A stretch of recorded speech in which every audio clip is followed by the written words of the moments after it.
Italy যাওয়ার সুযোগ এবং ডিক্রেতো ফ্লুসি ডেক্রেতো ফ্লাসে 2026 এর সর্বশেষ নুল্লা ওস্তা সংক্রান্ত আপডেট নিচে দেওয়া হল। 2026 সালের নুল্লা ওস্তা ও ক্লিক ডে পরিস্থিতি।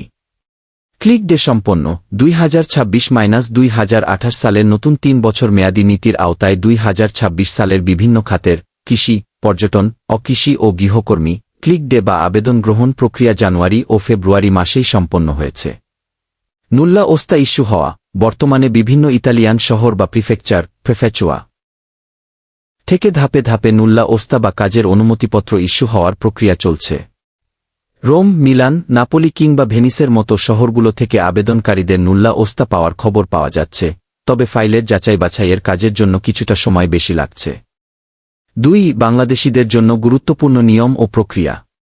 বিশেষ সতর্কতা: বাংলাদেশ সহ কয়েকটি দেশ, বাংলাদেশ, পাকিস্তান, শ্রীলঙ্কা ও মরক্কোর ক্ষেত্রে নুল্লা ওস্তার ক্ষেত্রে সিলেন্ট অ্যাসেন্ট বা স্বয়ংক্রিয় অনুমোদনের নিয়মটি প্রযোজ্য নয়। তাই প্রতিটি আবেদন গভীরভাবে যাচাই বাছাই করা হয়, যার ফলে একটু বেশি সময় লাগতে পারে। কোম্পানির অফার নিশ্চিতকরণ এমপ্লয়ার কনফার্মেশন। ইতালির নতুন নিয়ম অনুযায়ী নুল্লা ওস্তা ইস্যু হওয়ার পর বা ভিসার আবেদন করার পর ইতালির স্পন্সর বা নিয়োগকর্তাকে নির্দিষ্ট সময়ের মধ্যে কাজের অফার বা চুক্তি কনফার্ম করতে হয়। এটি সময়মতো না করলে আবেদন বাতিল হতে পারে। 3. ভিসা আবেদন ও ভিএফএস গ্লোবাল।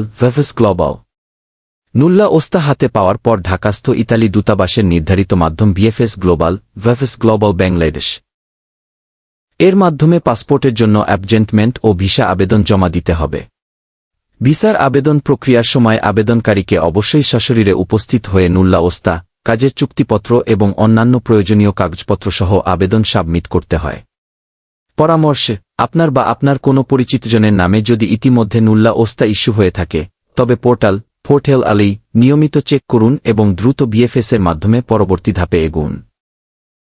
কোনো ধরনের প্রতারক চক্র বা মধ্যস্বত্বভোগীদের মিথ্যা আশ্বাসে না জড়িয়ে সবসময় দাপ্তরিক বা জেনুইন তথ্য অনুসরণ করুন।